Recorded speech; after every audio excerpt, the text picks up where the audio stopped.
Sometimes, the people you trust the most are the ones hiding the darkest secrets. If someone told you that a loving family could hide a murder for nearly 20 years, would you believe them? What if every holiday dinner, every family photograph, and every birthday celebration concealed a secret so horrifying that exposing it would destroy generations of trust? This is the story of the Whitmore family, a respected household admired by everyone in their quiet town. From the outside, they appeared perfect. On the inside, they were slowly tearing each other apart. And it all began with one missing person. On the evening of October 12, 2003, 48-year-old businessman Richard Whitmore left his family estate after receiving what his wife described as an urgent phone call. He kissed his daughter Emma on the forehead. He smiled at his younger son, Daniel. He waved goodbye to his older brother Charles, who had stopped by for dinner. Then he drove away. No one in the family ever saw him again. At least, that's what they wanted everyone to believe. Police searched for weeks. Richard's silver SUV was eventually found abandoned beside a wooded road nearly 50 miles away. The keys were gone. His wallet remained inside. There were no signs of violence. No blood. No fingerprints belonging to strangers. It looked as though he had simply vanished. Without a body, investigators had little to work with. The case gradually went cold. Life moved on. Or, at least, it appeared to. Richard's wife, Margaret, inherited most of the family's assets. Charles became the public face of the family business. Emma eventually left for university. Daniel grew into adulthood. The Whitmore family continued to host charity events, attend church, and appear in local newspapers. Everyone admired how they had overcome tragedy. No one realized tragedy had never ended. It had simply been buried. 19 years later, a violent storm swept through the town. Heavy rain loosened the soil surrounding the old Whitmore estate. The following morning, construction workers preparing the property for renovation made a horrifying discovery. Human bones, just a few feet beneath the surface. The workers immediately stopped. Police secured the property. Forensic experts arrived. The entire estate became an active crime scene. When detectives examined the remains, they found something chilling. The skeletons still wore fragments of an expensive wristwatch. Inside the watch, the initials RW. Richard Whitmore, the man who supposedly disappeared nearly 2 decades earlier, had never left the family estate. News spread like wildfire. Television crews gathered outside the property. Neighbors stood silently behind police barricades. The once respected Whitmore name became the center of national attention. One question echoed everywhere. If Richard never left, who buried him? Detective Sarah Lawson had spent 25 years investigating homicide. She had learned one lesson. When a body is found on family property, the truth almost always begins inside the family. She reopened every file, every statement, every photograph, every financial record, every interview from 19 years earlier. Within days, she noticed something investigators had overlooked. Every member of the Whitmore family had told almost the exact same story. Almost. Margaret claimed Richard left at exactly 8:15 p.m. Charles remembered it as a little after 8. Emma insisted she heard the front gate open. Daniel, who had been only 11 years old at the time, said he never heard a car leave. At first glance, these differences seemed insignificant, but Detective Lawson knew something. Children often remember trauma more accurately than adults remember lies. She interviewed Daniel first. Now 30 years old, he appeared nervous from the moment he entered the interview room. His hands trembled. He struggled to maintain eye contact. Every question seemed to awaken memories he had spent years trying to suppress. Finally, Lawson asked him one simple question. Did your father really leave the house that night? Daniel froze. For nearly 30 seconds, he said nothing. Then he whispered, I don't know anymore. That single sentence changed everything. Investigators obtained new warrants. Forensic teams searched every building on the estate. Ground-penetrating radar revealed disturbed soil in several locations. Most contained nothing. One revealed a burned metal container. Inside, They found fragments of clothing, buttons matching those Richard had been wearing in family photographs. Meanwhile, financial investigators uncovered another disturbing detail. Only 6 weeks after Richard disappeared, millions of dollars had quietly changed hands. Ownership of the family company had shifted. Insurance policies had been paid. New bank accounts had appeared. Charles's personal wealth had increased dramatically. Yet no one had questioned it. Not then. Detective Lawson turned her attention to Charles. He remained calm throughout questioning, confident, polite, almost rehearsed. When asked where he had been the night Richard vanished, his answer matched the statement he had given 19 years earlier, word for word, too perfectly, almost as though he had practiced it. As the investigation intensified, another witness came forward. An elderly groundskeeper named Thomas Briggs.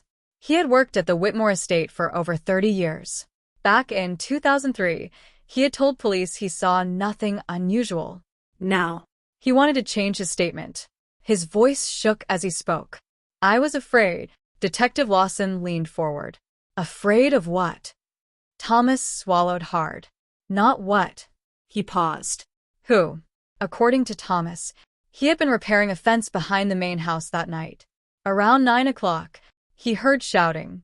Then, a loud crash. Moments later, he saw Charles dragging what looked like a heavy tarp across the backyard. Thomas assumed it contained construction materials, until he noticed something. A hand, human, hanging from beneath the tarp. He wanted to call the police. But before he reached the phone, Margaret stopped him. She quietly handed him an envelope. Inside was more money than he earned in an entire year. Her only words were, "You never saw anything." Thomas accepted the money and carried that guilt for 19 years. Detective Lawson now had motive, opportunity, a possible witness, and a body. But she still lacked one critical piece. What had happened inside the house that night? Forensic teams examined the original dining room. Years of renovations had hidden almost every trace. Almost. Using modern forensic techniques, investigators discovered microscopic blood embedded deep within cracks in the original hardwood floor. DNA testing confirmed it. The blood belonged to Richard Whitmore. He had not disappeared after dinner. He had bled inside his own home. The media exploded. Every news channel asked the same question. If Richard died inside the house, why had his family lied for 19 years? But the greatest shock was still to come. Because Richard Whitmore had not been the only victim. Hidden inside an old locked filing cabinet, detectives discovered a faded envelope marked simply, "If anything happens to me." Inside was a handwritten letter. And what Detective Lawson read next would reveal that Richard had feared his own family long before the night he died. The letter named one person. Not Margaret. Not Charles. Someone no investigator had ever suspected. And that discovery would change the entire case forever. The envelope was old. Its edges had yellowed with age. Across the front, written in Richard Whitmore's unmistakable handwriting, were 6 simple words. "If anything happens to me." Detective Sarah Lawson carefully unfolded the letter. The room fell silent. Richard wrote, "Someone in this family wants me gone. If I disappear, don't believe what they tell you. I've made mistakes, but I'm not running away. The truth is inside this house. Trust Emma." Lawson stopped reading. Emma? Richard had specifically named his daughter. Not his wife. Not his brother. His daughter. Emma Whitmore was 36 now. She worked as an architect hundreds of miles away. When detectives contacted her, she agreed to return immediately. She looked exhausted before the interview even began, as if she had been carrying something for years. Lawson placed the letter on the table. Emma stared at it. Tears filled her eyes. "I knew he'd written something." "You did. He told me that if anything ever happened to him, I should remember the blue room." "The blue room?" Emma nodded. "My grandfather's study." The old study had remained locked since Richard disappeared. The family claimed the key had been lost years earlier. A locksmith opened the door in less than 2 minutes. Dust covered every shelf. Nothing appeared unusual until forensic officers noticed one section of the wooden floor sounding hollow. Hidden beneath it was a small steel box. Inside were financial records, bank statements, property deeds, audio cassettes, and one digital recorder. The recorders still worked. Everyone listened. Richard's voice filled the room. "If you're hearing this, something has gone terribly wrong." He explained that over several years, he had discovered millions of dollars disappearing from the family company. The money wasn't stolen by strangers. It had been taken from inside. He had traced the transactions to Charles, but Charles hadn't acted alone. Richard paused. Then he said the words no one expected. "My wife knows." The recording continued. Richard described confronting Margaret only days before his disappearance. Instead of denying it, she admitted everything. The company was drowning in debt. Charles had secretly borrowed money from dangerous lenders. If Richard exposed the fraud, they would lose everything. Margaret begged him to stay quiet. Richard refused. He planned to report the fraud to authorities the following Monday. He never got the chance. Charles was arrested the next morning. He denied every allegation. His lawyers attacked the authenticity of the recording. But detectives had much more. Forensic accountants uncovered nearly 20 years of hidden transactions. Shell companies, false invoices, fake consulting fees. The total exceeded $27 million. Margaret was questioned again. This time, she broke.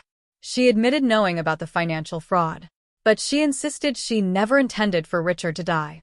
She claimed Charles promised only to convince Richard to change his mind. Then she whispered something detectives had not expected. It wasn't supposed to happen like that. Investigators reconstructed the final night. Richard confronted Charles in the dining room. The argument escalated. Charles demanded the company. Richard refused. A struggle followed. Richard fell backward. His head struck the edge of the fireplace. The room fell silent. Richard wasn't moving. Panic took over.